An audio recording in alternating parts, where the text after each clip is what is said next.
des attaques militaires israéliennes contre la bande de Gaza qui a laissé jusqu'à maintenant presque 4500 morts. Ici, et devant les yeux de tout le monde, Israël ne cesse pas de nous bombarder jour et nuit, enfants, femmes âgées, sans aucune distinction. Nous sommes tous ici pour l'armée israélienne.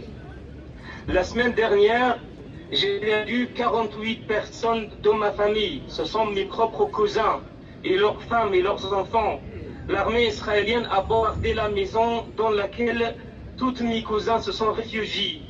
Et ils ont bombardé la maison de 4 étages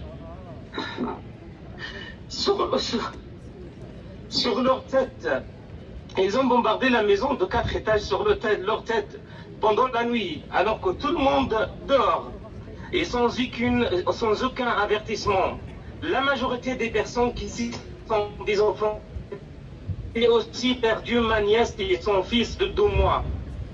Personne ne condamne. Les médias et les plateformes télévisées sont des complices. Personne ne condamne. Les pays où ils sont tous des complices. Israël commet des crimes de guerre contre les enfants et les civils palestiniens tous les jours. Pendant la nuit. Pourquoi pendant la nuit? Parce que personne ne peut tout commenter et filmer ce qui se passe. Et avec la bénédiction des pays européens et des pays des États-Unis qui prétendent protéger et défendre les droits de l'homme et des citoyens, cette armée coloniale cible tous les jours, toutes les nuits, les lieux de culte sans distinction, ainsi que les derniers lieux de production de nourriture, tels que les dernières boulangeries qui ont été bombardées de la bande de Gaza. Hier, l'armée israélienne a bombardé la plus grande mosquée dans la ville de Jabalia. Avant-hier le soir, leurs avions militaires ont ciblé l'église grecque orthodoxe de Saint-Porphyre, sachant qu'il y avait presque 500 Palestiniens qui se sont réfugiés à l'intérieur. Et ces bombardements ont laissé presque 20 Palestiniens chrétiens sont morts suite à ces bombardements. Il y a toujours leur armée coloniale a bombardé l'hôpital Al-Ma'madan et l'hôpital Al-Ahli, l'hôpital national Al-Ahli de la bande de Gaza, ce qui a causé la mort de presque 500 personnes. Je pense que vous le savez. Tous ces actes sont des crimes de guerre que la communauté internationale ne condamne pas. Tous ces actes se passent devant et sous les yeux de tout le monde. Personne ne condamne. On condamne seulement ce qui est commis contre Israël.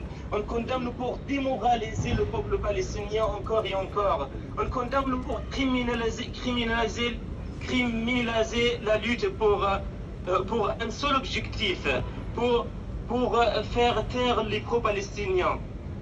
Et pour ne pas parler de la colonisation, c'est aussi pour dépolitiser la cause palestinienne et aussi pour dépolitiser la question de la colonisation et de ne pas en parler. Quand on condamne les crimes de guerre, on condamne seulement les faits, mais on ne condamne pas celui qui a fait ces actions. Mais quand on condamne quelque chose qui touche Israël, on condamne les personnes et celui qui a fait cette action. J'ai lu et regardé et entendu comment les dirigeants européens dénoncent et condamnent les crimes commis par Israël. Leur discours n'est pas à l'auteur des crimes cruciaux d'Israël. Ils n'osent même pas dire l'armée israélienne dans leur discours. Finalement, je finis mon discours en vous adressant une seule phrase. Les forts se battent pour leur propre survie, mais les plus forts se battent pour celle des autres. Et vous, les manifestants, les pro-palestiniens, soyez les plus forts. Je vous remercie. Bravo! Palestine vivra! Palestine vaincra! Palestine vivra! Palestine vaincra! Palestine vivra! Palestine vaincra! Palestine vivra! Palestine vaincra! Palestine vivra! Palestine vaincra! Palestine vivra! Palestine vaincra! Palestine vivra! Palestine vaincra! Palestine vivra! Palestine vaincra! Palestine vivra! Palestine vaincra!